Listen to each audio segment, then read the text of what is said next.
حضرت خالد بن ولید دنیا اسلام میں سپہ سالار اسلام کے نام سے مشہور ہے۔ نام خالد ہے، باپ کا نام ولید ہے، اور لقب ہے سیف اللہ، اللہ کی تلوار، اللہ کی تلوار۔ بہت بڑے جنگجو تھے، حربی صلاحیتوں کے مالک تھے، اور وہ صلاحیتیں جو اللہ نے انہیں عطا فرمائیں وہ انتہائی عجیب قسم کی صلاحیتیں تھیں، عجیب الشان سپہ سالار تھا۔ دیر سے مسلمان ہوئے، جب تک صف کفار میں رہے تو بھی عزت کی نگاہ سے دیکھے جاتے تھے، اور جب اسلام میں قدم رکھا تو عزت کو چار چاند لگے۔ آپ کو معلوم ہے غزوہ احد میں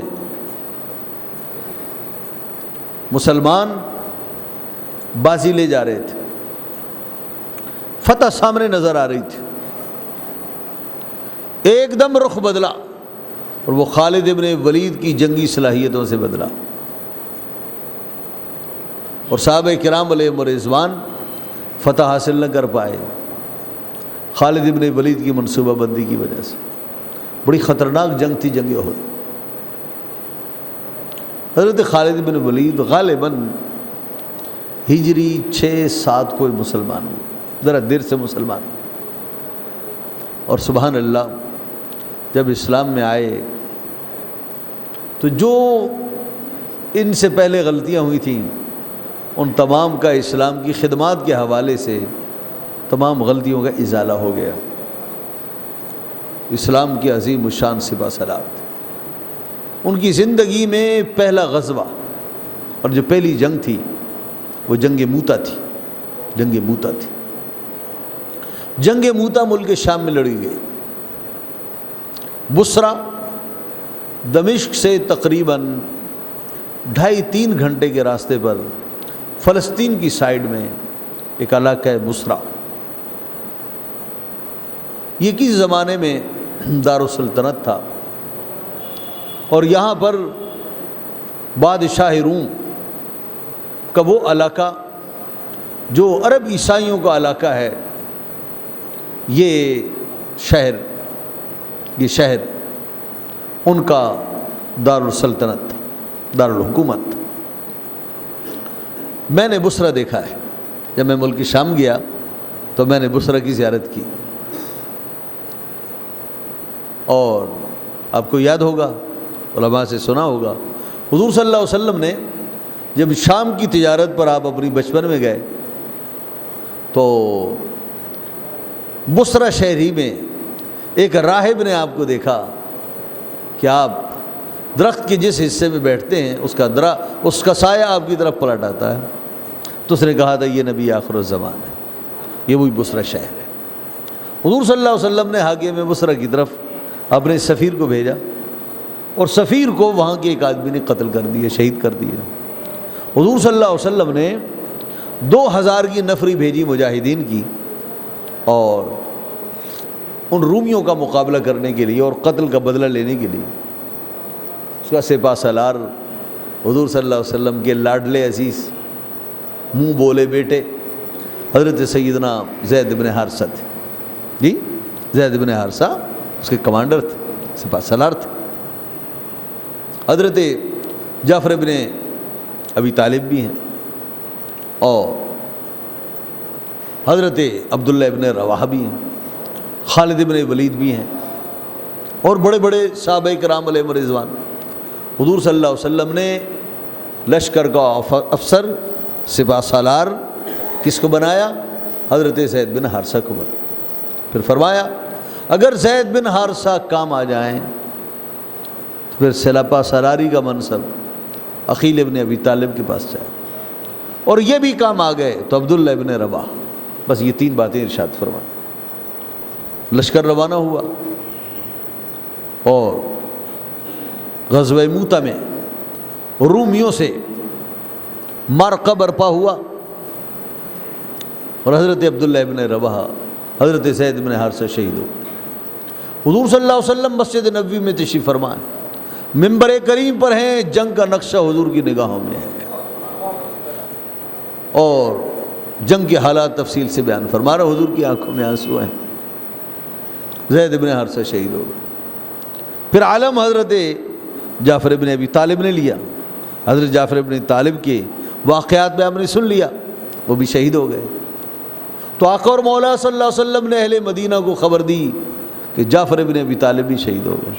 فرمایا اب جھنڈا عبداللہ ابن رواحہ نے اٹھایا ہے. فرمایا لو وہ بھی شہید ہو گئے. پھر فرمایا کہ اب جھنڈا خالد ابن ولید نے لیا. فرمایا اللہ کی تلواروں میں سے ایک تلوار نے لیا اور اللہ اس کے ہاتھ پر فتح عطا فرمائے گا. تو خالد بن ولید نے جھنڈا لیا اور اللہ نے فتح مندی سے نوازا. اور فتح مندی یہ تھی کہ صحابہ کرام بڑی تعداد میں شہید ہو گئے. خالد بن ولید کا کارنامہ یہ ہے کہ فوج کو سلامتی کے ساتھ واپس لے آئے. اور حضرت خالد بن ولید رضی اللہ عنہ کا زندگی کا پہلا غزوہ ہے.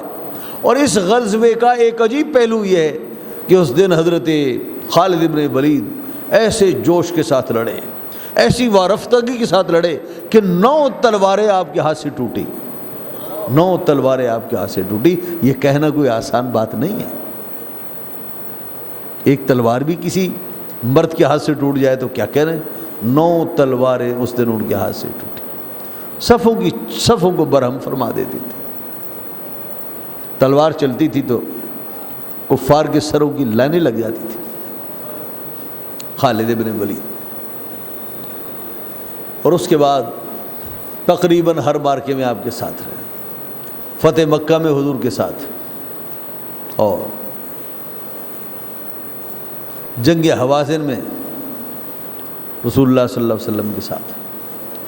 اس کے بعد اسلام میں بڑی لڑائیاں ہوئیں. حضرت خالد بن ولید نے 125 جنگوں میں حصہ لیا. کتنی؟ اور اکثر و بیشتر جنگوں میں سپہ سالار کی حیثیت سے حصہ لیا. 125 جنگوں میں، جس میں مبارک پر 4 انگشت کے برابر جگہ نہیں تھی جہاں تلوار اور تیر کے زخم نہ آئے ہوں. جنگ حوازن میں بڑی چوٹیں آئیں، آپ بڑے زخم آئے. حضور صلی اللہ علیہ وسلم نے لٹایا. ان کے زخموں پر حضور نے دم فرمایا اور دم کرنا تھا کہ ایک دم ٹھیک ہو گئے.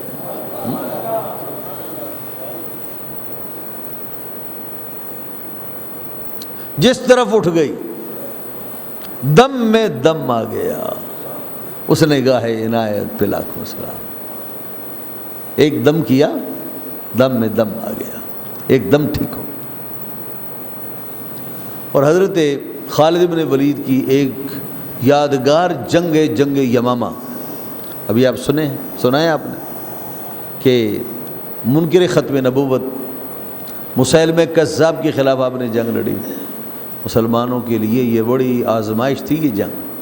اس جنگ کے اشارے قرآن کریم کی آیتوں میں بھی ملتے ہیں اور اس کی دشواریوں کے بھی اشارے ملتے ہیں. مسلمانوں کا پالا بڑی جنگجو قوم سے پڑے گا. یہ جنگجو قوم مسیلمہ کذاب کی قوم. 40,000 یا 60,000 کا لشکر تھا. اس کے بعد حضرت خالد بن ولید کی سپہ سالاری میں جنگ ہوئی اور اس جنگ میں خالد بن ولید کی فتح نے قدم چومے. مسیلمہ کذاب مارا گیا اور کس کے ہاتھوں سے مارا گیا؟ وحشی کے ہاتھوں سے مارا گیا، جس کے ہاتھوں سے سید الشہداء امیر حمزہ شہید ہوئے تھے. یہ اللہ کے راز ہیں بھائی، ہم نہیں سمجھ سکتے جی. اس دانا و خبیر کے فیصلے ہیں، ہم نہیں سمجھ سکتے اس کو کیا منظور ہے. یہ کالا آدمی تھا، حبشی تھا، وحشی تھا، نام بھی وحشی تھا. اور حضرت سید الشہداء امیر حمزہ جیسے قیمتی آدمی اس کے ہاتھوں سے شہید ہو گئے. پھر اسی نیزے سے، جس نیزے سے سید الشہداء کو شہید کیا گیا، اسی نیزے سے مسیلمہ کذاب کو جہنم میں پہنچایا گیا.